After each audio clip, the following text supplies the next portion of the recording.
Thank you very much. Hello to everyone. It's a pleasure to be here today. And I will be talking about the Arab Architecture Archive, which we have established at the Technion. This would be the subject of this talk. I'd like to start this talk with Hassan Fathi describing what regional architecture is.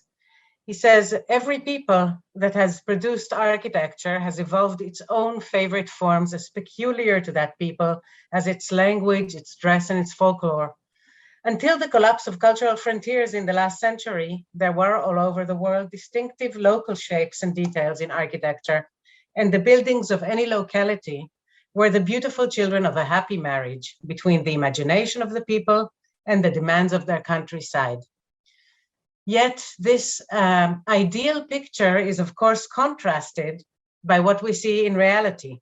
The Israeli-Palestinian landscape is full of unintelligible architectural artifacts. This phenomenon is not unique to our country, yet it is perhaps more prevalent here than in other parts of the world. This can be explained by the region's recent history, which included intense development and modernization, as well as armed conflict and its aftermath of ruin and rupture. When dealing with these buildings and ruins, it is very difficult to maintain a professional architectural discussion about it being, without it digressing into a political one. Yet, shouldn't we strive to create a realm where these discussions about history, tradition, and culture are possible? In this talk, I will try to outline why and how we established an archive of Arab architecture and what the archive aims to be. The gap in the documentation of relatively recent Arab-built heritage in Israel is probably familiar to all practicing planners and architects who are tasked with making sense of these historical artifacts and incorporating them into their designs. When trying to study or document one of these buildings or areas, we find that available sources of scholarship are insufficient.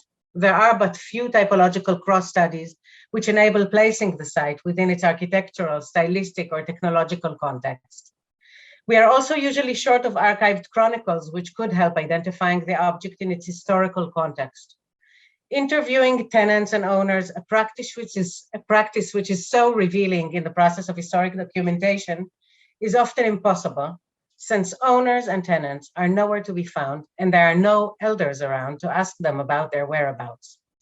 Without this data, it is very difficult to understand the meaning and significance of the site and to treat it appropriately. In this example, I'm showing Tentura, which used to be not long ago a very coherent fishers village, yet today its remains are scattered all over the grounds. Particularly if we look at this building down here, we can see that a building like this one, or just looking at it, similar to it, is found in many other places in Israel. And clearly, comparisons can be drawn between the different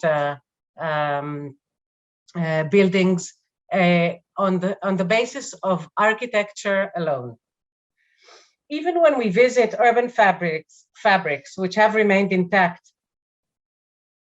so much of the material world we encounter is difficult to comprehend. Even districts which are still predominantly Arab and which retain their physical integrity have seen repeated shifts of inhabitants and populations throughout the 20th century. And even the more recent layers are now like a maze of materials, technologies, and community ties whose maps needs to be redrawn.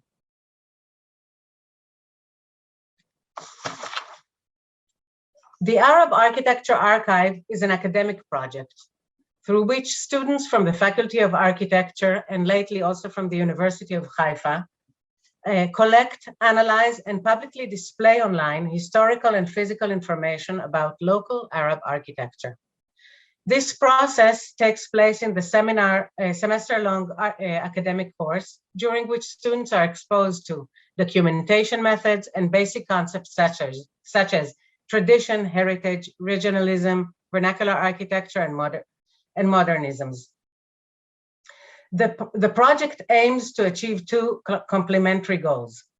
The first is to educate and train architecture and Middle East studies students. We try to define what Arab architecture is and how it differs from other architectures. Is Arab architecture the same as Islamic architecture? Was it subjected to similar overarching and overly unifying definitions? Or is Arab architecture the architecture of Arab settlements, of Arab communities, of Arab architects? Where geographically does this architecture take place, and how do concepts such as the vernacular or modernity relate to them? Do these concepts, can they overlap? The second goal is to create a participatory active database, a digital archive of local Arab architecture. Through the project, the learning process of the students is leveraged to expand the body of knowledge that deals with physical expressions of regional Arab culture as an essential layer of our built heritage. All the individual projects uploaded to our digital platform deal with the geographical area of Palestine-Israel in the context of regional architecture, each focusing on one street, on one building, and in this semester, on a school building, established from the mid-19th century to the middle of the 20th century. Studying the subject poses a significant challenge, requiring the students to locate a variety of sources, including interviews with local communities, private and institutional photo collections, maps and documents. Sometimes as students, they can achieve things that we as architects cannot. They research local typologies. They explore and at times contest the dichotomy of urban and rural space, discuss the concepts of Islamic architecture and Arab modernism, and they experience vernacular structure. They visit them, they monitor them, and they think about them. Ultimately, they present a fresh, bottom-up interpretation of 20th century Middle Eastern architecture in the context of cultural exchanges, imperial influences, and political and economic change. Here you can see what the page of one of the essays submitted in this course looks like. We can show you that over here you can access the work itself in a Hebrew and in an Arabic format. All the submitted works are translated to Arabic. And when we get into the work, we can see what it was focused on, what the students thought was a pertinent question in relation to the site they picked, and how they approach answering that question. The Digital Arab Architecture Archive was launched online on May 2020 and displays a geographical spread of the course's accumulated outcomes so far, accessible to the general public in Hebrew and Arabic.